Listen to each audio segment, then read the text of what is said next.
All right, guys, so it's a new patch, and you know what that means? Everybody's trying to find the best freaking aggro deck, right? You want the quickest way to ladder, the quickest way to win. Well, right here is going to be a pretty damn good option. We've actually seen this Misfortune Gangplank deck, different variations of it played already competitively. We had one of the first tournaments since patch 1.6 just last night for BR Legends, and we saw Sudrakhan, a very well-known player in the competitive Runeterra scene, actually pilot this to the finals. He did end up losing, took away second place, but pretty good freaking deck. There's a couple different variations of this. One of them, I mean, typically this deck runs like Crimson Disciple. All right, we'll get into that in a second. We're going to go through the deck as always. We actually got three games because the third one is so short because this deck just wrecked so hard. It's amazing. And if you guys are looking for something to kill all those freaking Frostbite mid-range ass Sejuani decks, this is it.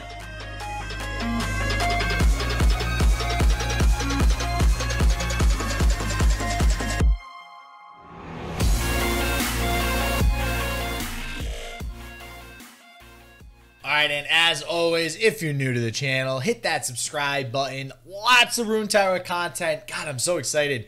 We're on like 1 month until the new set comes out too, and we're going to be going over all the new cards. I cannot wait for Targon. That's a whole nother discussion. Alright, into this Pirate, Rush, Aggro, whatever you want to call it, deck. Alright, so usually this deck, you're going to see Crimson Disciple and Imperial Demolitionist. Honestly, any Noxus aggro deck, you're probably going to see that combo. Well, I don't really like that combo anymore. Why? Because Crimson Disciple sucks now. I mean, that might be a little bit too much. I personally don't like her anymore. She's still decent. She's still good for getting the job done for aggro decks. But in this deck, I decided to go a different route personally. So again, a lot of these are going to play Crimson Disciple and Imperial Demolitionist. Sudrakhan's version played exactly that. In this version, we're going a little bit more wide. Okay, so two things you're going to see here that are in this deck that aren't usually in this deck are Crowd Favorite and Island Navigator. And if you really think about it, those are kind of the three Crowd Favorite taken out for the Imperial Demolitionist and the three Navigator taken out for the Disciple. So pretty even trade there. There are some other additions though. We do have House Spider in here again to go a little bit wide. And I believe that's pretty much it for as far as a lot of the changes are concerned. The ultimate goal here, the reason I decided to go with Island Navigator is Island Navigator actually synergizes with two different things here. It synergizes with the Misfortune to get some scout attacks off. That helps out a little bit. We actually are more reliably leveling Misfortune. And then it also goes wide for the Crowd Favorite. It's exactly what the House Spider is for as well. So the goal here now is to just straight up go all aggro as quickly as possible. If you guys remember Spider aggro, plays very similar to Spider aggro. You don't see any Arena Battlecaster or anything in there. I haven't really play tested with that yet, so that could be another card to think of in this deck. I'm not actually that crazy about Jagged Butcher as a 1-drop. I'm almost always playing this as a 1-mana 2/2, which I guess it's just like playing Cythria and a mid-range Bannerman, but I digress. We do have the 1 Splashed Might here just because I love that card. I think that especially in this deck, not having access to Overwhelm, this gives you maybe that one chance to win the game super late. We do have the 3 Decimate and Gangplank. All right, my biggest problem with the initial version of this deck is I feel like Gangplank leveled a little bit slower. This deck actually expedites the Gangplank leveling process and makes it feel really good to get him off. You're actually going to see one of these games that the Gangplank, I actually avoid playing it because I have a better line of play that I could take, but I think he's leveled by like turn 5, maybe turn 6. So it feels really good when that happens, and when you get a second Gangplank in your hand, it's actually a parlay, which we do use in one of these games as well. So pretty cool to get the champion spell with him. With a keg off, you deal just straight damage to the face. Parlay becomes really good when you got 1 or 2 kegs on the field all of a sudden, right? 3 damage to face and you kill a unit.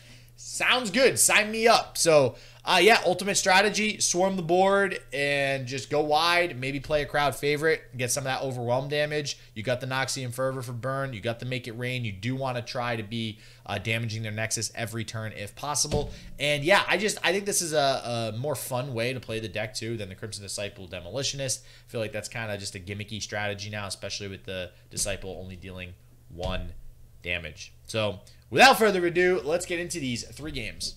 All right, so we're getting into these games, and I gotta say, man, the Ash Frostbite decks I've seen all over the place. We saw them rampant in, like I said, the first tournament after patch 1.6 dropped in BR Legends.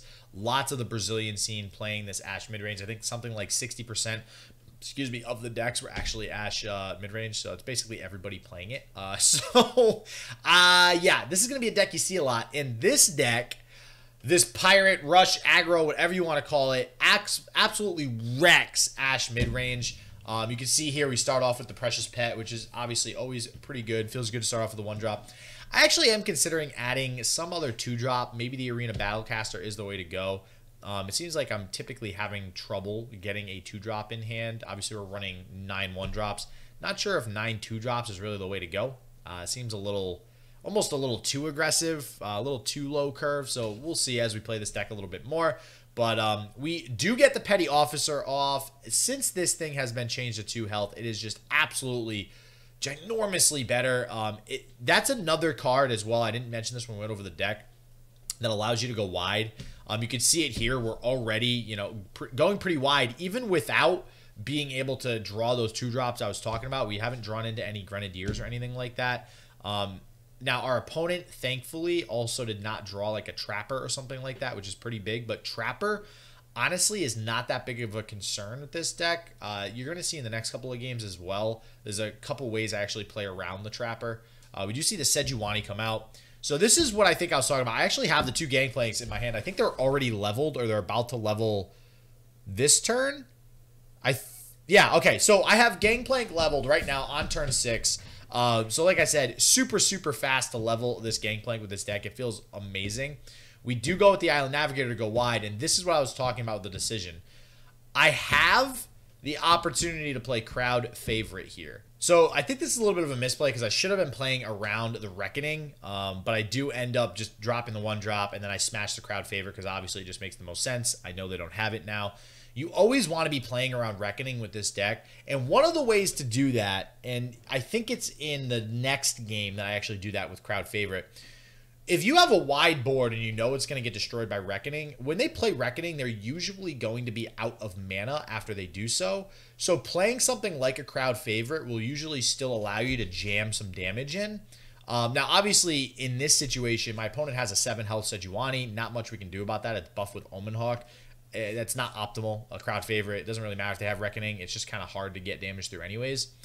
The way that he decides to block this, he still ends up preventing the damage from Crowd Favorite. I actually get a Fury of the North out of him here, and feels really good. But ultimately, because we're going so wide, suddenly those Poros that are summoned, with the Petty Officer, with the Island Navigator, they matter. So do not underestimate the power of a 1-drop or a scout unit in this deck. I promise you that 1 or 2 poke damage will 100% make the difference, almost as much as poke damage makes the difference in like an Ezreal deck, right? You deal 2 more damage, that's 1 less proc of Ezreal you need to get off. Same thing here. You deal 1 more damage, that's just 1 less damage you got to do, and it's just like that with any other burn deck. We put our opponent at 3 here. Now we're able to set up a game-winning Gangplank, right? So my opponent is basically stabilizing. I mean, they have the board. They're basically stabilized. But dropping this Gangplank straight up wins the game. We get a Powder Keg. We get the Parlay in our hand. And this is what I was talking about before. We get to use the Parlay to deal 2 damage. This actually does more than if we were to wait for another Keg to get summoned. He'll end up summoning another Powder Keg anyways. But then I can open attack for 2 damage.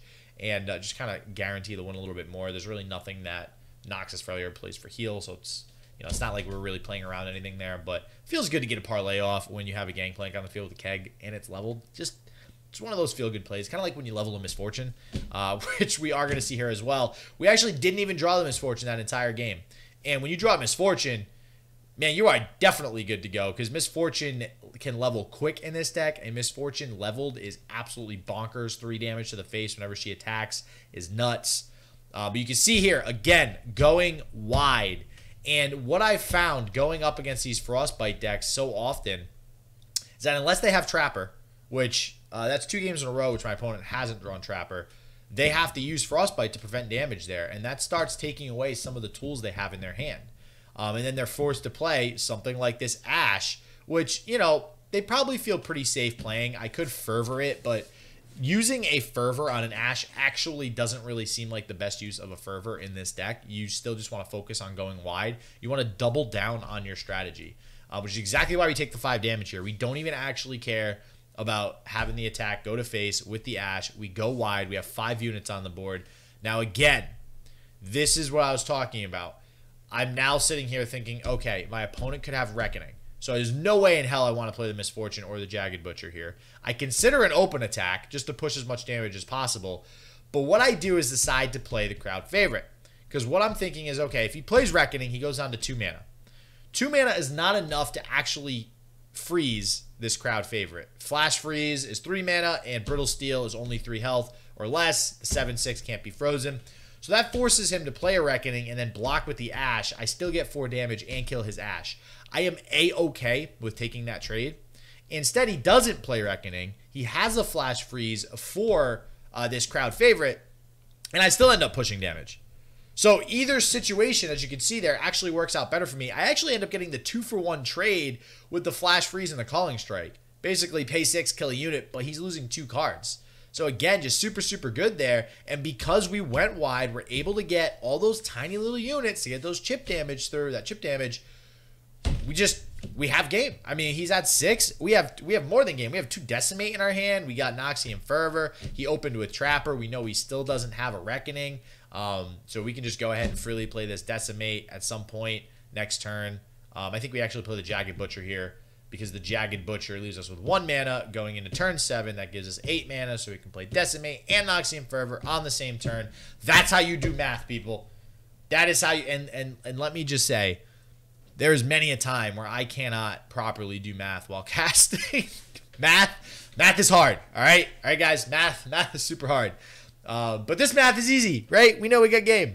We know that we have lethal in our hand. Right after this Frostbite comes out, our opponent is on 4 mana. We can force the situation, play the Noxian Fervor. I believe we end up playing it on the Pirate. Oh, yeah, that's right. He played Flash Freeze. Now he's got even less mana. So there's really nothing he can do at this point to kill my Jagged Butcher with maybe a Calling Strike. Even if he did, again, we have the Decimate as backup. So another victory there. And just real quick, I want to show you another game, as if we haven't already completely wrecked these Ash Frostbite decks. This person concedes like super, super early here, and I just want to show you how ridiculous this deck is because of how quick they concede. Now, I think we see the Sad Poro emote or something come out, which leads me to believe that they also just don't have a good hand, like no Sentry.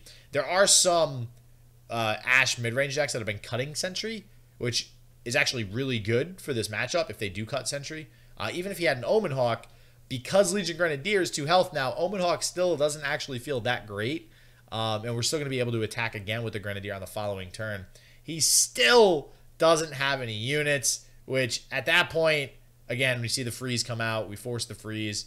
I mean, at that point, it's just game. You can tell it's just game right here. We got the Misfortune getting an attack off. We got the Jagged Butcher. We got the Legion Grenadier. We're about to curve out so beautifully with the Island Navigator. And you know what that means? You know what that means? That means the insta-concede. That's how we roll. That's how we win games. All right, and that's it. I hope you guys like that Pirate Aggro deck there, or Pirate Rush, whatever you want to call it. Deck is super fun. Reminds me of the Spider Aggro days of old. You know, it's got House Spider in there because, you know, sometimes you got spiders on your boat, right? On your pirate ship. Otherwise, I think there's more pirates in this deck than when people play Imperial Demolitionist and Crimson Disciple. So I vote that this is the true Pirate Aggro, not the Crimson Disciple is old news. We don't need that card anymore. But as always, guys, just love the support. Thank you everybody for the support. Appreciate all the comments on the videos too. Any ideas I'm totally open to. Just getting into the swing of making some new decks again, finally, after casting all these tournaments. But honestly, anything involving this game, I just have a blast doing. So as always, guys, everybody stay healthy, stay positive. I hope shit just works for you. Peace out.